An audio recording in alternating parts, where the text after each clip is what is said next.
buenas tardes. Yo, como dijo Gilberto, realmente no sé exactamente cómo va a encajar esto que les voy a decir. Voy a hacer una presentación muy clásica. Voy explicando la terminología que posiblemente pueda ser aplicada en otros campos y voy poniendo una serie de imágenes. Y si no le importa, me voy a quedar de pie para señalar con el láser. Bueno, empiezo con esta imagen tan bonita porque estos son endemismos, ¿no? Y ahora explicaré lo que es endemismo desde el punto de vista botánico. Pero voy a empezar antes con otra cosa mucho más sencilla, que es una isla desde el punto de vista botánico. Bueno, hay varios tipos de islas. Tenemos lo que llamamos islas continentales, que son aquellos fragmentos de tierra, de terreno, que en un momento estuvieron unidos al continente y que posteriormente, por cualquier razón, han quedado aislados por un brazo de mar. Es el caso de la Baleares. Lo interesante en este caso es que antes de quedar aislada, las Baleares ya tenían una serie de animales y de plantas que vivían allí y han evolucionado a partir de ese momento, ¿no? De hecho, Baleares tiene en estos momentos aproximadamente unas 125 especies de plantas endémicas, exclusivas de las Baleares. En Canarias son 600. Otro tipo de islas son las islas oceánicas. Son de origen volcánico, surgieron directamente del fondo del mar y nunca han estado unidas en ningún continente. Es el caso de las Islas Canarias, ¿no? En esta foto tan estupenda de satélite donde se ve muy bien la última erupción submarina, la de la Restinga. En este caso, las plantas y los animales han tenido que llegar de fuera, del continente, de diferentes partes, o bien una vez ya las islas más antiguas estaban emergidas, como son Lanzarote y Fuerteventura, saben ustedes que hay una evolución de islas antiguas, islas de edad madura e islas jóvenes, ¿no? Pues también van saltando de una isla a otra y se han ido colonizando. Incluso ocurre lo contrario también, vuelve a haber una introgresión que se llama. Por último tenemos también otro tipo de islas, que las he puesto por un poco, digamos, literaria, que es la que se llama islas del tiempo, pero que también se utiliza en botánica. Se trata de restos de estructuras geológicas muy antiguas que han desaparecido por completo por erosión y de lo único que queda pues son estas montañas, ¿no? Esto, por ejemplo, en la zona amazónica, los Tepuy, en el Tíbet, en medio del Chad. Son como islas, pero en este caso rodeadas en los Tepuy por selva amazónica y aquí pues, por el desierto más grande del mundo. Voy a decirles unos datos curiosos sobre la biodiversidad vegetal en las islas. En total, las islas continentales y oceánicas representan aproximadamente el 5% de la superficie terrestre. Y en la Tierra existen unas 300.000 especies de plantas vasculares, plantas que tienen flores y semillas, y los helechos. Son plantas que tienen vasculares, se dice porque tienen un sistema vascular por donde están cortadas las savia y llegan a todas las partes de la planta. Por ejemplo, los musgos o las algas no son plantas vasculares, son plantas. Los hongos y los líquenes ni siquiera son plantas, pertenecen a otro reino completamente diferente. Bueno, pues resulta que casi una cuarta parte de la flora mundial vascular son endémicas, son especies endémicas de las islas. Entonces ya nos da una cierta idea de la importancia que tienen las islas y la conservación de las islas, precisamente porque allí es donde se ha estado pues, prácticamente la cuarta parte de las especies que viven sobre el planeta. ¿Qué es un endemismo?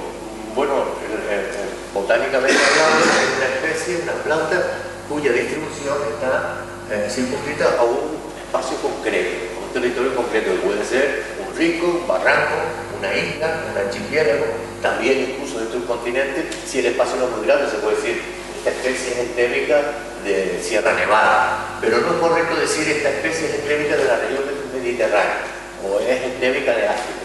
No, se diría tiene una distribución mediterránea o es originaria de África, etc. Cuando se habla de endemismo siempre hay que decir después de dónde es endémico. Por ejemplo, decimos, esta especie, la margosa, es endémica de Teno, es exclusiva de Teno, solo vive ahí. O la yesquera roja, preciosidad de planta, es endémica de Lanzarote. O bien, el cardón es una especie endémica de Canarias. Se puede decir, claro, que la margosa y la yesquera son endémicas de Canarias, pero no se puede decir que el cardón es endémico de Teno, aunque vive en Teno, pero no es endémico de Teno porque tiene una distribución mucho más amplia. Digamos, acompañando a estas palabras, vienen otras, por ejemplo, paleoendemismo. Esta es una especie endémica, pero cuyo ancestro, cuya especie originaria se extinguió. En caso lo tenemos en el pino canario, el pino canariense, del cual se encontrado una serie de fósiles del Plioceno hace 2 a 5 millones de años en Europa.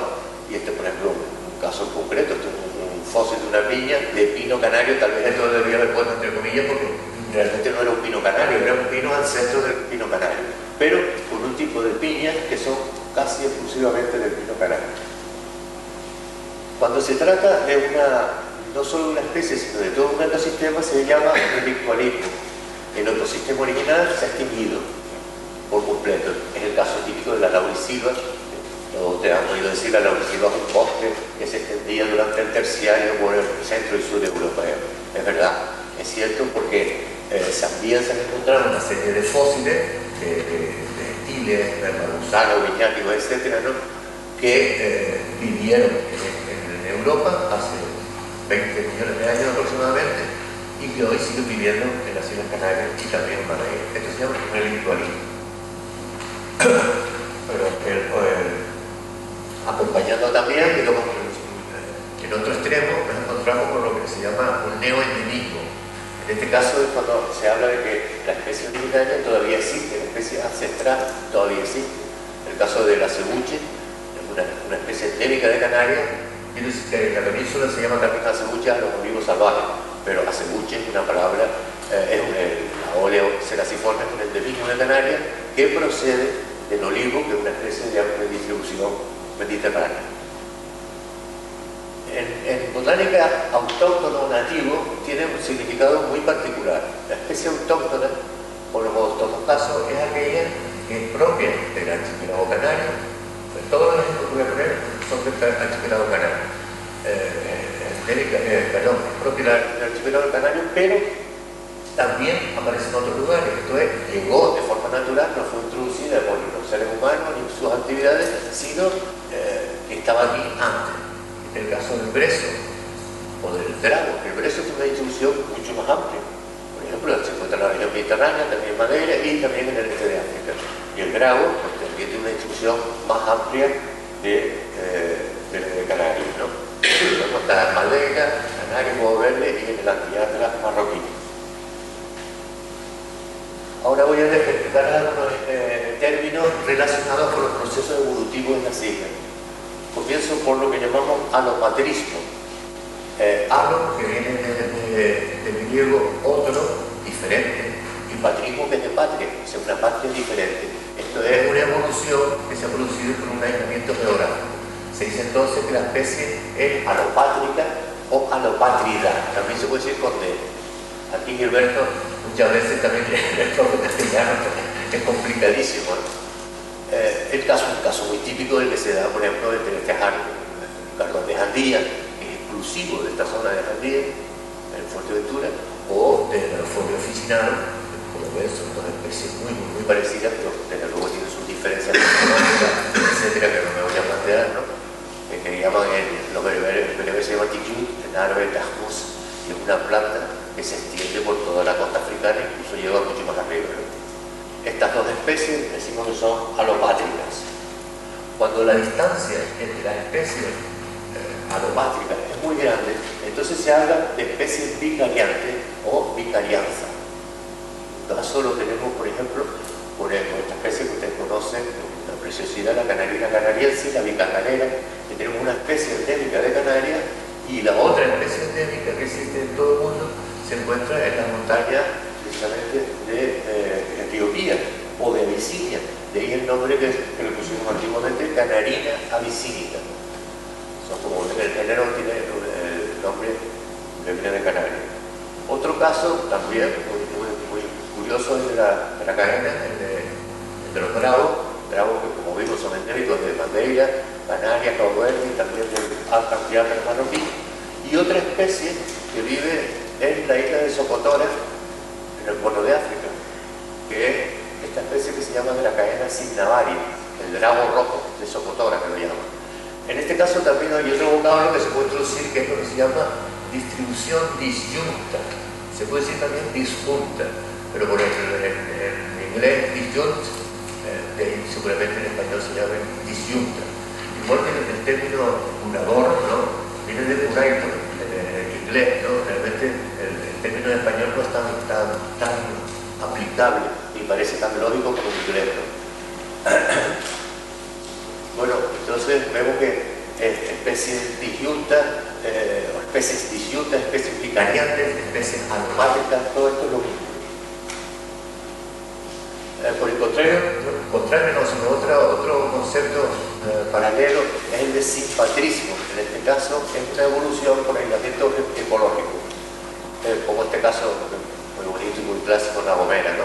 Dentro de este mar de nubes se encuentra el bosque de laurisilva y justo por debajo nos encontramos como que llamamos en la zona de la región termófila alta, ¿no? Donde hay sabina, palmera, también tabaina, etc., ¿no?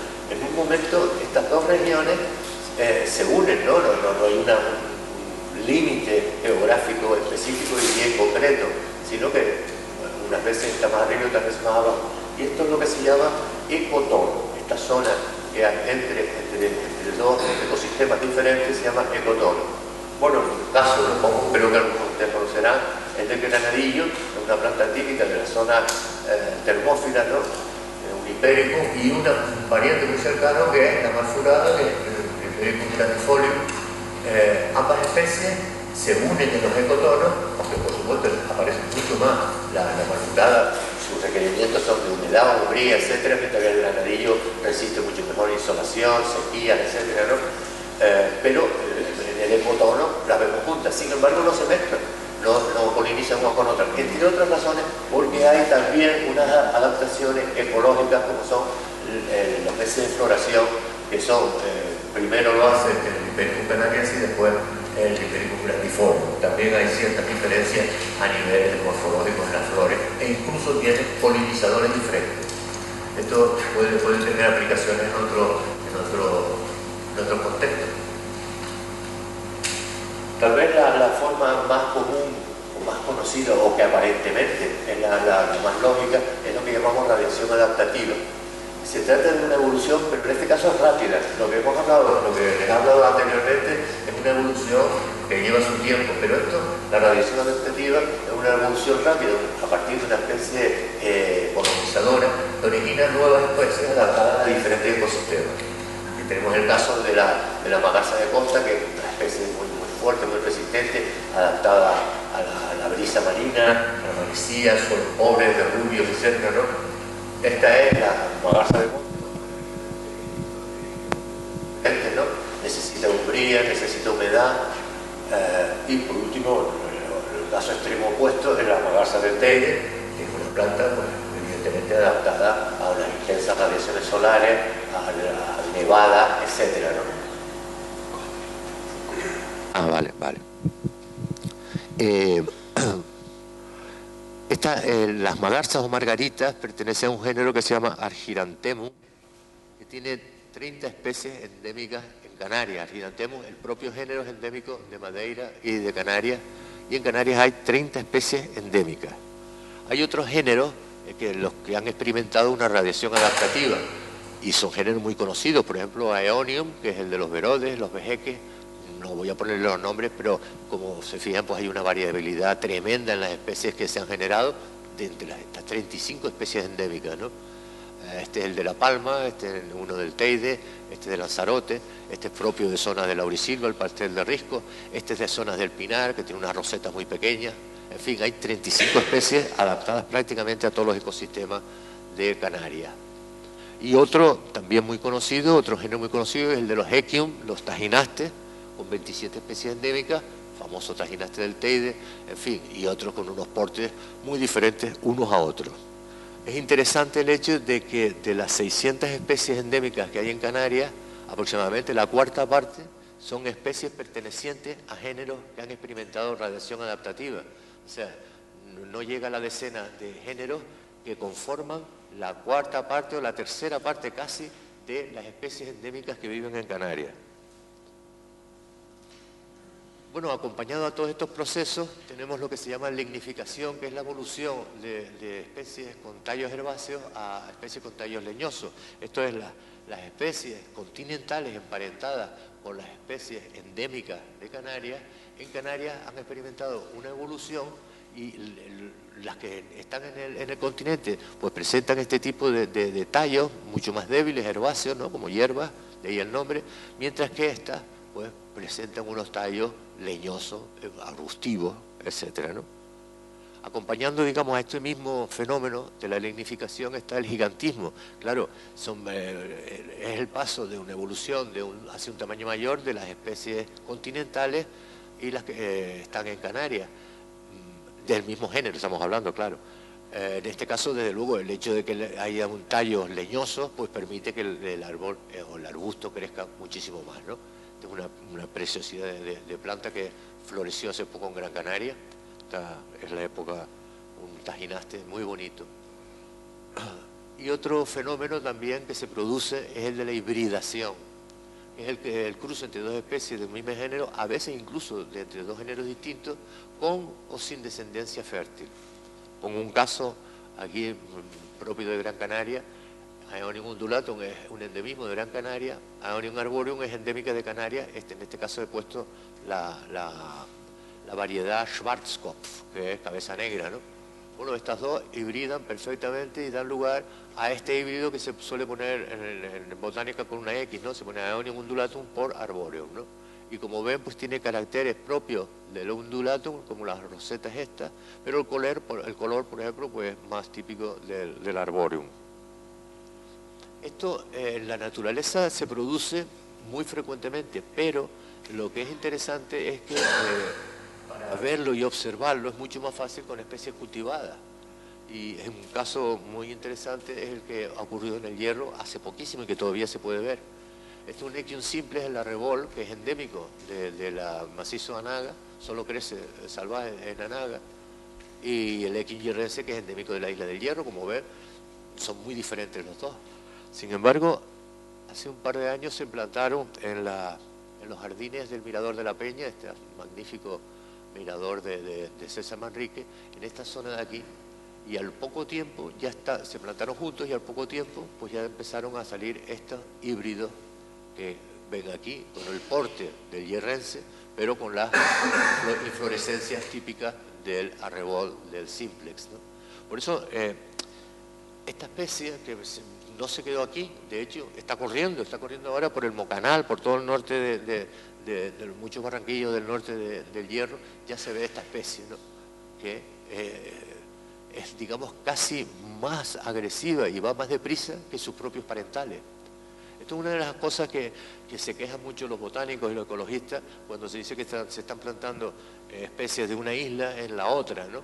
Y ciertamente es verdad, porque cabe la posibilidad de que los propios descendientes, los propios híbridos, lleguen a acabar con sus propios padres, ¿no?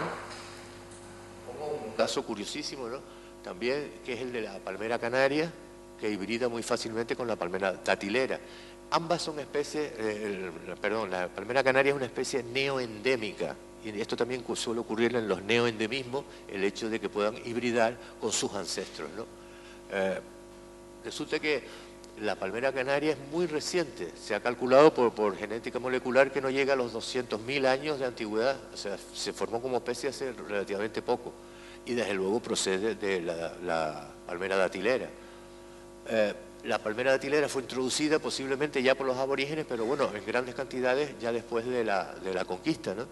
Y de hecho hasta hace poco, y yo he tenido la ocasión de verlo, a un señor en La Gomera, en Valle Gran Rey, cogiendo polen, las inflorescencias masculinas, saben que hay masculina y femenino, ¿no? Las inflorescencias masculinas de una palmera datilera y salpicando a las inflorescencias femeninas de una palmera canaria, con el objetivo de que los frutos que diera fueron dátiles y no támaras, dátiles comestibles, ¿no? De modo que ha sido también favorecida, esta hibridación ha sido favorecida por los seres humanos. De hecho se llama, una palabra muy bonita que a mí me gusta mucho, que es un enjambre híbrido. Un enjambre híbrido es cuando ya ni se sabe qué caracteres tienen una u otra, porque hay unos ejemplares que tienen más características de la palmera canaria, otras con más características de la palmera datilera. Y es dificilísimo saber si una u otra, quién tiene más o quién tiene menos, ¿no? Esto también se produce no solo ya en las islas, se ha producido fuera de las islas con plantas canarias, también neoendemismo. Teline canariensis es una especie endémica de Gran Canaria y de Tenerife y está muy relacionada, bueno, emparentada, por lo menos genéticamente se ve que está emparentada con Teline mospesulana, que se distribuye por la región mediterránea. Bueno, estas dos especies y otras más, como Teline madeirensis, que es endémica de Madeira, fueron plantadas en California en zonas deforestadas para evitar la erosión. Como son arbustos de crecimiento rápido, pues los aprovecharon y los plantaron todos juntos. Bueno, hoy en día es un enjambre híbrido tan complejo y tan agresivo que es imposible de erradicarlo. Y se están gastando mucho dinero en estas zonas de California precisamente para erradicarlo. Y lo que dicen todos los artículos que han aparecido al respecto es que los híbridos son muchísimo más duros, mucho más agresivos, mucho más colonizadores y mucho más resistentes que sus parentales. Esto es un tema, creo que es bastante curioso, el hecho de que los híbridos entre isleños, endemismos isleños, y otros de una distribución continental, pues al final resulta que la descendencia sea mucho más, digamos, preparada para la supervivencia. Hago un mini break ahora para hablarles de la hibridación con plantas canarias. Hace, bueno, un tiempo, en 1777-78, este señor, Francis Mason, que era un jardinero profesional, recolector profesional de plantas, fue enviado por los responsables de Kew Garden a recolectar plantas en Tenerife, en Canarias, también en Madeira, Azores, y después también estuvo en las Antillas. Saben ustedes que los ingleses son unos grandes recolectores de plantas, son una potencia mundial en plantas ornamentales, frutícolas, etcétera, ¿no? Bueno, pues este hombre recolectó, entre otras muchas plantas, dos especies, semillas y plántulas de dos especies del género Pericalis, que antiguamente se llamaba Cineraria, y se siguen llamando, todavía las plantas ornamentales se siguen llamando Cineraria.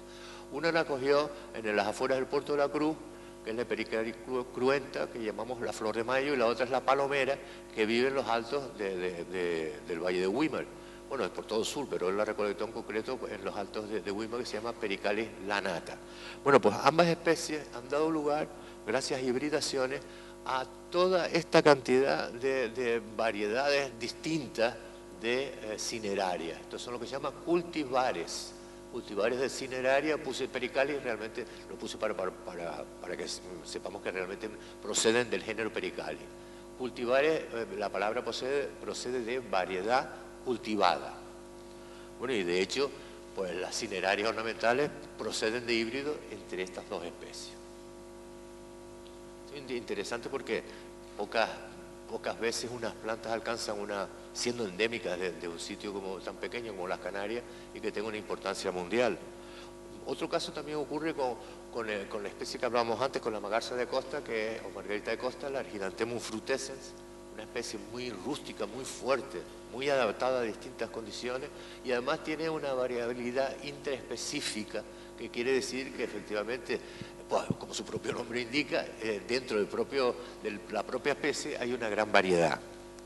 Esta especie también ha sido objeto de hibridaciones entre las variedades intraespecíficas, que también se llaman cultivares, y las hay hoy en día de todo tipo, bueno, de rosada, blanca, en fin, amarilla, de cualquier cosa. Si ustedes tienen la curiosidad, buscan en Google y ponen Arginatemum frutescens, entre comillas, patent, saldrán más de 1200 entradas que son patentes. Estas plantas están patentadas, se están trabajando con ellas desde Australia hasta Inglaterra, Holanda, etcétera, ¿no? Y las patentan, y hay unas que son, porque tienen flores amarillas, otras flores rosas, otras resisten más el frío, otras florecen en una época, etcétera, etcétera.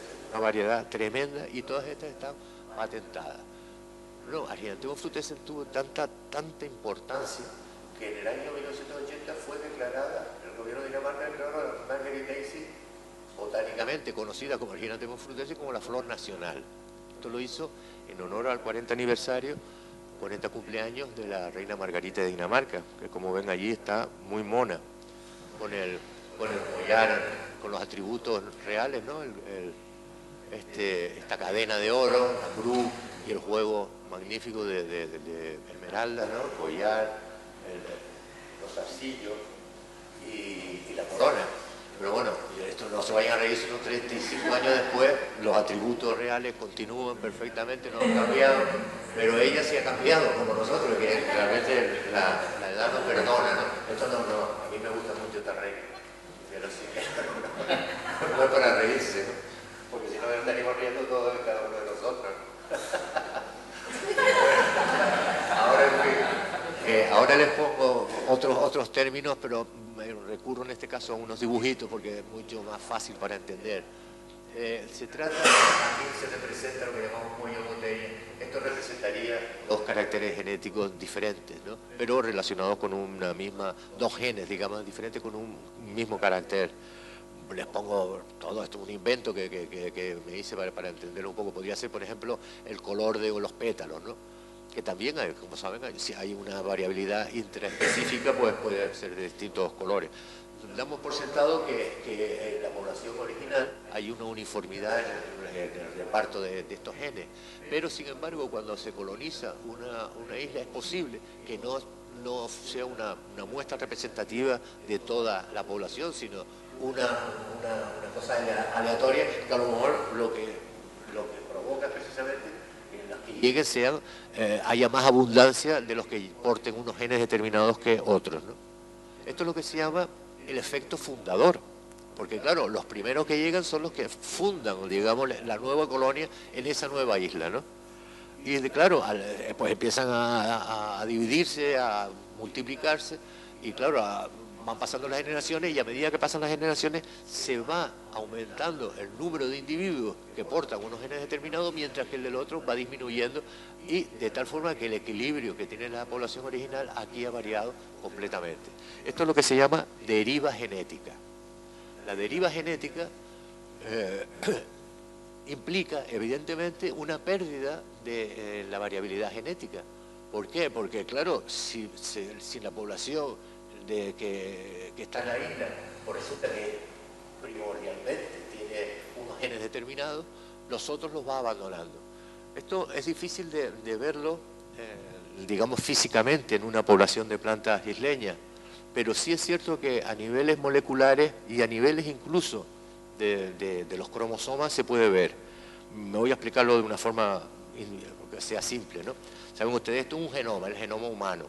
Nosotros tenemos 23 pares de cromosomas, como todos sabemos, ¿no? Quiere decir que en verdad tenemos 46, pero están por pares. Cada cromosoma tiene un duplicado, ¿no? Todos tienen un duplicado, pero el duplicado no es exactamente igual, sino que tiene una serie de mutaciones. O sea, ha habido una traslocación de los genes, y un gen que a lo mejor estaba aquí, pues ahora que aquí aparecía aquí, pues en el otro aparece aquí arriba. Por lo tanto, eso es lo que es una mutación, y lo que hace que varíen y que no seamos todos iguales y clónicos, ¿no? Bueno, el ejemplo más claro es el cromosoma 23, que las mujeres tienen lo que se representa por el XX y los hombres por el XY. A nosotros nos falta casi medio cromosoma de los hombres, ¿eh? Todo esto también es importante, ¿no? Pero, ¿no? Bueno, pues esto es lo que se llama, esto es muy típico en todos los animales, prácticamente en todos son diploides. O sea, el genoma es diploide, se dice el cariotipo es diploide, porque es doble, ¿no? Todos tienen un doble. Pero en las plantas, casi una tercera parte de todas las plantas no son diploides, sino que tienen además triploides. A lo mejor este tiene 3, o son tetraploides, o son hexaploides, son en general poliploides. Esto es interesante porque quiere decir que están manteniendo un bagaje genético muy grande. Pues bien, lo que ocurre es que en las especies continentales emparentadas con las especies endémicas de las islas, las que son poliploides en los continentes, en las islas resulta que son diploides. Esto es, han perdido un bagaje genético importante. Bueno, ¿esto tiene algo que ver?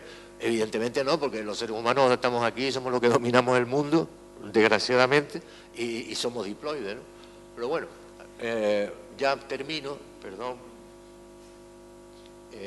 con un problema que también tiene algunas palabras que pueden ser aplicables, lo que se llama invasividad.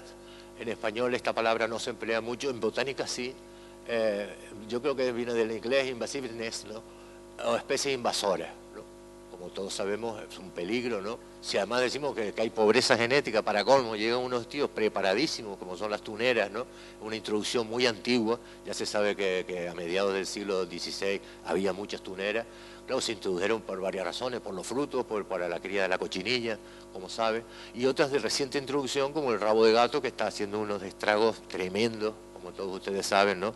Pero no voy a hablar de ello, sino que realmente es interesante este tipo digamos, de terminología que se emplea, ¿no? Es una especie invasora, ¿no? Y ya lo dice casi todo, ¿no?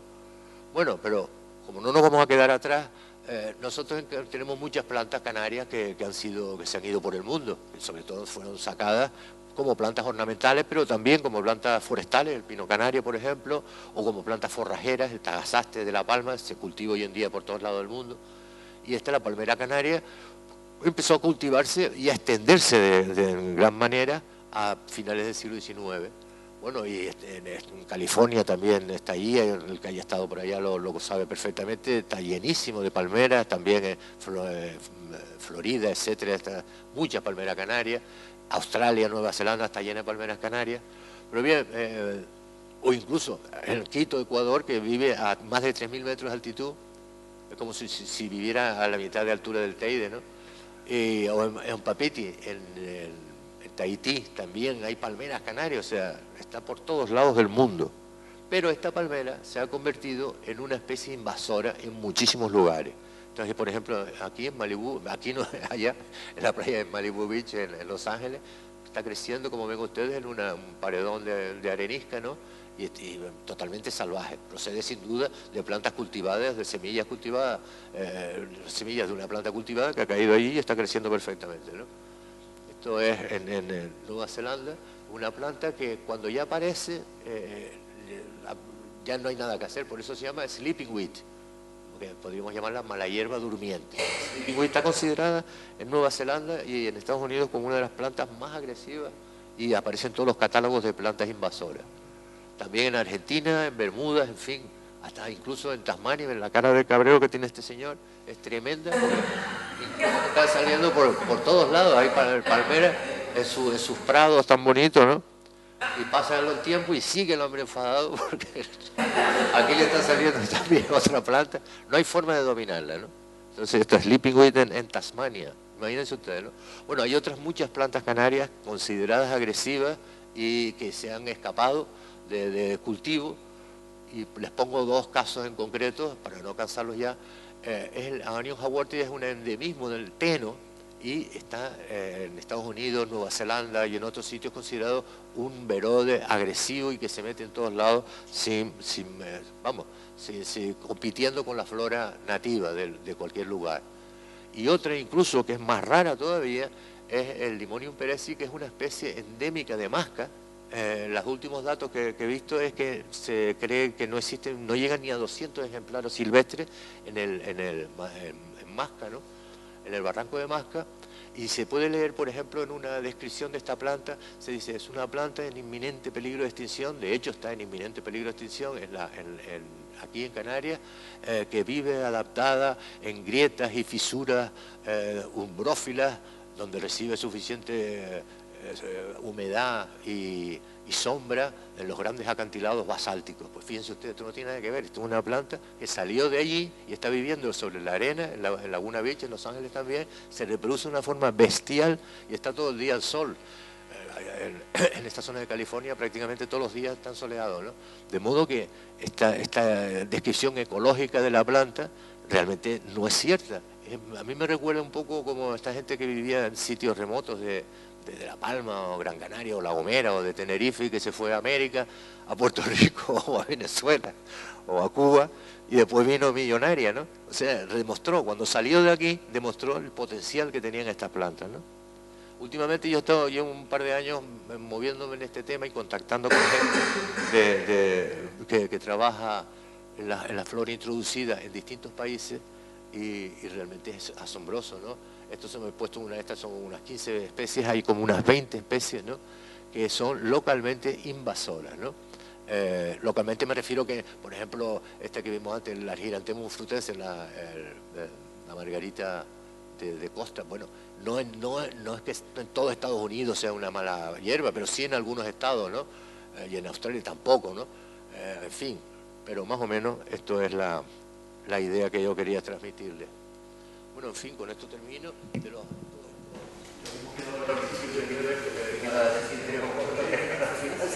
20 y pico me tuve que parar porque había que pararse, claro, porque si no, no lo aguantan ustedes tampoco.